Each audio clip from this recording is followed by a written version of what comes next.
Hello friends, welcome to my channel story जो दिल को छूले। आज के 2021 मार्च मास। तो বিগত এক বছর ধরে যা চলছে আমাদের মধ্যে আমরা প্রত্যেকেই জানি, কারো কাছে এটা নতুন কিছু কথা নয় বা আমি নতুন কিছু কথা বলতেও চাই না। সবাই হয়তো ভাববে সেই একই ডায়লগ, একই একঘেয়েমি।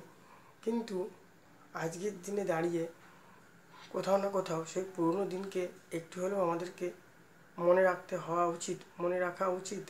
এই কারণেই যে এক বছর আগে এইরকম সময় লকডাউন শুরু হয়েছিল। প্রত্যেকে আমরা ঘরের ভিতর ঢুকে পড়েছিলাম, প্রত্যেকে আমরা ঘরবন্দি ছিলাম, প্রত্যেকে নিজেদের প্রাণের তাগিদে আমরা রাস্তায় বেরোতাম না। কোথাও না কোথাও একটা নিস্তব্ধতা কাজ করত। তো সেই জায়গায় দাঁড়িয়ে আজকে 2021 দাঁড়িয়ে আমাদের একটু হলেও ভাবতে হয় যে আমাদের বর্তমান পরিস্থিতি কী জায়গায় যাচ্ছে, আমাদের অর্থনৈতিক অবস্থা কী জায়গায় যাচ্ছে। আমরা রাস্তাঘাটে চলাফেরা করলে এইটুকু অন্তত বুঝতে পারি যে সত্যি অর্থনৈতিক অবস্থা খুবই খারাপ। সাধারণ মানুষ প্রচণ্ড ক্রাইসিসের মধ্যে দিয়ে যাচ্ছে। তারা যে কীভাবে তাদের দিনের পর দিন তারা কীভাবে তাদের দৈনন্দিন জীবন কাটাচ্ছে শুধুমাত্র তারাই জানে। আজকে বাইরে থেকে দেখলে মনে হয় যেন সব ঠিক হয়ে গেছে, কিন্তু আদপেও সেই জিনিসটা ঠিক হয়নি। যেটা যেরকম ছিল সেরকমই আছে। হ্যাঁ, কোথাও আমরা যেন একটু কেয়ারলেস হয়ে পড়েছি।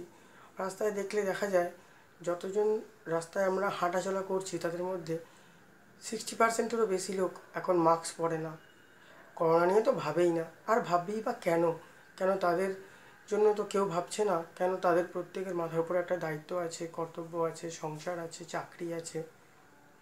বিভিন্ন কারণে অকারণে তারা তাদের জীবনকে আবার আস্তে আস্তে গতিময় দিক থেকে গতিময় করে চলেছে।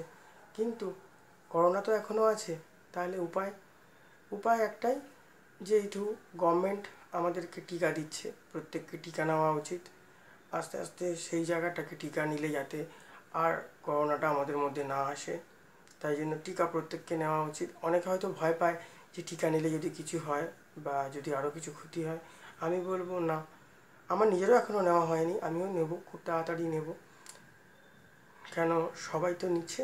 আগে সবথেকে প্রথম সারির যারা আমাদের প্রথম থেকে লড়াই করে আসছে, আমাদের পুলিশ ফ্যামিলি, আমাদের ডাক্তার ফ্যামিলি, যারা সামনে থেকে এই লড়াইতে সবার আগে, তারা আগে সবাই নিয়ে নিক, তারপরে কোথাও না কোথাও আমাদের জন্য হলেই হবে।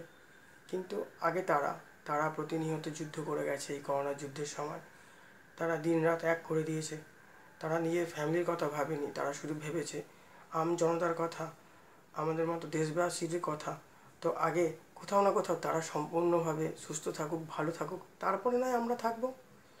এই বলে আজকের আমার এই বক্তব্য আমি শেষ করলাম। সকলে ভালো থাকুন, সুস্থ থাকুন এবং করোনার সঙ্গে যুদ্ধ চালিয়ে যান।